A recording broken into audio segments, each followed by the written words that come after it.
Welcome everyone. Welcome everyone. Welcome everyone to another Ref Brandon and the Todd family YouTube video. Wherever you are, whatever you may be doing, thank you so much for making Ref Brandon and the Todd family a part of your day. We always greatly appreciate it. Today's video is going to be about college football. So if you're a college football fan or know someone who is, please feel free to tell them to watch this video. I'm going to be giving my opinion of some head coaches that I feel like are on the hot seat as we head toward the 2021 football season. I'm sure everybody that follows college football are going to know all these coaches. For the most part, they're going to be in Power 5 conferences, but there are a couple that are not in Power 5 conferences that we'll talk about as we go. And please feel free, as always, to drop your comments on the comment page if you feel like there's somebody that I'm leaving off or somebody that's on here that shouldn't be on here. But without further ado, we'll go ahead and get into college football head coaches that, in my opinion, are on the hot seat as we head into the 2021 season. We'll start with the Big Ten Conference first because, in my opinion, it's the conference that has the most head coaches on the hot seat, and one is Jim Harbaugh. Now, if you look at Jim Harbaugh's overall record at Michigan, it's 49-22, which in 6 years is a tad bit over 8 wins a year, which is not a terrible record, but for Michigan, it's just not good enough. He pretty much is about what I said about Dan Mullen last week. He beats all the teams he's supposed to beat, but he loses to all the teams he's supposed to lose to. He gets destroyed by Ohio State every single year. He always has trouble finding a quarterback, which is weird because he played quarterback in college and in the NFL, but they can never find a consistent quarterback. I think if he doesn't win at least 9 games this year, he's gone. The only reason he's lasted 6 years is because he's a Michigan man. You know, that's where he played at and all that kind of good stuff. Plus, he has had more success than Rich Rodriguez did. He's had more success than Brady Hoke did. But still, 8 wins a year at Michigan is just not good enough. So I feel like if he doesn't win at least 9 games this year, and maybe not beat Ohio State, but at least compete with them. If he heads into the Ohio State game and Michigan is 8-3, and Ohio State beats them like 65-10 or something like that, like they normally do, then I think this will be Jim Harbaugh's last year in Ann Arbor. And the next coach on my list from the Big Ten is a man whose record at his current school is 12-20, and that is Scott Frost of Nebraska. 12-20 is an average of 4 wins a year, which is absolutely pitiful. As a side note, in case you didn't know, he's the first Nebraska coach to have 3 consecutive losing seasons to start his career at Nebraska since Bill Jennings way back in 1957 to 1959. And Nebraska, in my opinion, brought it on themselves because if you followed college football for a long time, you know that they were very successful in the 80s and mid-90s with Tom Osborne. And then when Tom Osborne retired, they brought in Frank Zolich, and Frank Zolich won 9 games a year. But to Nebraska, following Tom Osborne, 9 wins a year just wasn't good enough. I bet they would pay to have 9 wins right now. And then after Frank Zolich, they've had numerous head coaches. Bill Callahan, he was a joke. But then they brought in Pelini, and Pelini averaged 8 wins a year. But for Nebraska, that wasn't good enough. And now they've got Scott Frost, who's averaging 4 wins a year.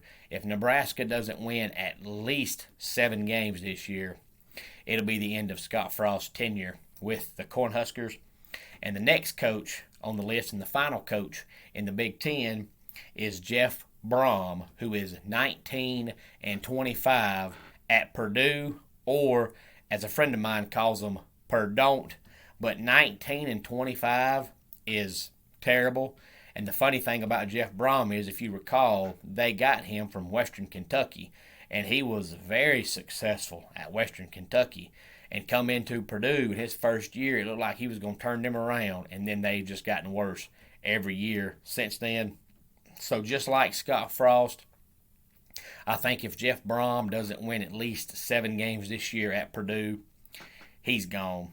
Now we'll move on to the ACC. The only coach, in my opinion, that's on the hot seat this year in the ACC is Justin Fuente, who is 38-26 at Virginia Tech. His overall coaching record is okay because he was very successful with Memphis.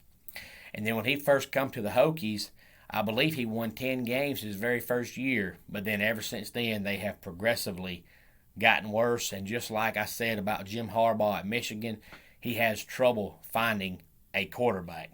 His last couple quarterbacks have been terrible. In this day and time in college football, if you don't have a quarterback, you don't win. And he has a lot of trouble finding a quarterback. Now, Justin Fuente is the only coach, in my opinion, in that conference who's on the hot seat this year. But there are a couple of other coaches in that conference that I believe if they don't have good years this year, they'll be on the hot seat next year. But the only coach in that conference that's on the hot seat right now, in my opinion, is Justin Fuente. And then in the SEC, the only coach, in my opinion, on the hot seat in that conference is Ed Orgeron at LSU, which his overall record is 45-14, which in 5 years, that's right at 9 wins a year, which even includes their national championship season. But to me, the off-the-field stuff with him just keeps piling up and piling up and piling up. And now we're heading into 2021. He still can't decide who his quarterback is. So I believe if LSU has another 8-4, 9-3 year this year, I think Ed Orgeron will be out the door in Baton Rouge. And then out west in the Pac-12, we've got a couple of head coaches in the Pac-12. Everybody knows who they are. One has a record right now at his current school of 10-21 in 3 years, which is absolutely pitiful. He won 3 games in 2018 and 4 games in 2019 and 3 games last year. And the amazing thing about this guy is he's coached before. He's coached before in the Pac-12, and he was very, very successful. And I'm talking about Chip Kelly at UCLA. Now, if you recall, he used to coach Oregon. He even took Oregon to the national championship game, and they came close to pulling it out. But back then he had a very gimmicky offense that a lot of teams didn't run. So it worked for him because it was something he could do because other teams did not see it, so they couldn't figure out what he was doing. And by the time they figured it out, it was too late. Oregon done put up 45 points, and the game was over with. But then he left, went to the NFL, didn't work out. He came back to college, and I thought he would turn UCLA around, but he has not done it. 3 wins a year is terrible. If they don't win at least 7 games this year, he'll be out the door. And the next guy on the list from the Pac-12 has a current record of 45-23, which is not a bad record overall, but for USC, that's not good enough. Even though they're not the USC from the 90s, they still have a ton of talent. And 45-23 in 6 years at USC is just not good enough. Now, I will say that I think Kedon Slovis is an exceptional quarterback, but I don't know if they have enough help around him. And this year, especially, Clay Helton needs a good year because the Pac-12, ever since Stanford fell off, the Pac-12 is pretty much USC and Oregon. So there's no excuses that Clay Helton can't win at least 9 games. If USC wins anything less than 9 games this year, I feel like he'll be out the door, and that includes their non-conference game with Notre Dame. But just like I said earlier about Justin Fuente being the only coach in the ACC who's on the hot seat, in my opinion, there are a couple of other coaches in the Pac-12 that I believe, if they don't have good years this year, will be on the hot seat next year. But for this year, we've just got Chip Kelly and Clay Helton. And then we've got Dan Mullen. And Dan Mullen was not on my list in the SEC, and that's because I don't think Dan Mullen is going to get fired. I think Dan Mullen is going to leave for the NFL. So he's not necessarily on the hot seat, but I think it's his last year with the Florida Gators because I believe he'll leave after this year and go to the NFL because they pretty much lost their entire offense. And they were really good last year, and then into the season, they just fell apart, even with all those players they had. And if you've been following the channel, I did my Florida preview a couple of weeks ago, and I'm not high on them. And if they're as bad as I think they're going to be, Dan Mullen will leave and go to the NFL. So he's not necessarily on the hot seat, but I think it's his last year in Gainesville. And now we've got a couple of coaches who are on the hot seat, but they're not in Power 5 conferences. And the first coach is Philip Montgomery, who is the coach at Tulsa. His overall record is 31-40, which is terrible. But his first year, he won 10 games, which makes the record look even worse because after that first year, they have progressively gotten worse.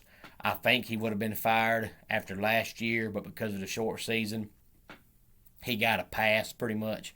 But this year, if they only win 3-4 games, he'll be out the door. And the last coach on my list has an overall record at his school that's the same exact record as Justin Fuente at Virginia Tech, 38-26. And that is Kalani Sitake, who is the head coach of the BYU Cougars. He was on the hot seat going into last year, but Zach Wilson was so good that they had a really, really, really good season. But Wilson's gone now. I don't think BYU's going to be nowhere close to what they were last year. And if they go 6-6 or 7-5, BYU has a rich football history and a rich football tradition. And for them, 6-6 or 7-5 is not good enough. So I believe if BYU doesn't go 9-3, at worst 8-4, that Kalani Sitake will be on his way out the door with the Cougars of Brigham Young University. And that's my list of all the coaches who I feel like are on the hot seat heading into the 2021 season. If you have any thoughts on a coach that I should have put on the list or one that you think shouldn't have been on the list, please feel free to let me know in the comment section. And don't forget, tomorrow's video is for all you wrestling fans out there. It'll be my opinion of the top 10 worst all-time wrestling gimmicks, and that'll be tomorrow. Let's go ahead and get our dad joke of the day. What's the best way to watch a fly fishing tournament? A live stream. And that dad joke comes to us courtesy of my friend Mark Thomas. I'm always saying if you have a dad joke, please feel free to let me know. He told me that one, so I wanted to go ahead and tell it. And if you like that dad joke, if you know Mark Thomas, tell him thank you. And if you've got one of your own that I have not used yet, please feel free to let me know. Drop it in the comment section. Or if you're my friend on Facebook, you can always tell me on Facebook as well. But until next time, it's Ref Brandon saying, just like in pro wrestling, life can be over by the count of 3. Tell your friends and family how much you love them. Bye.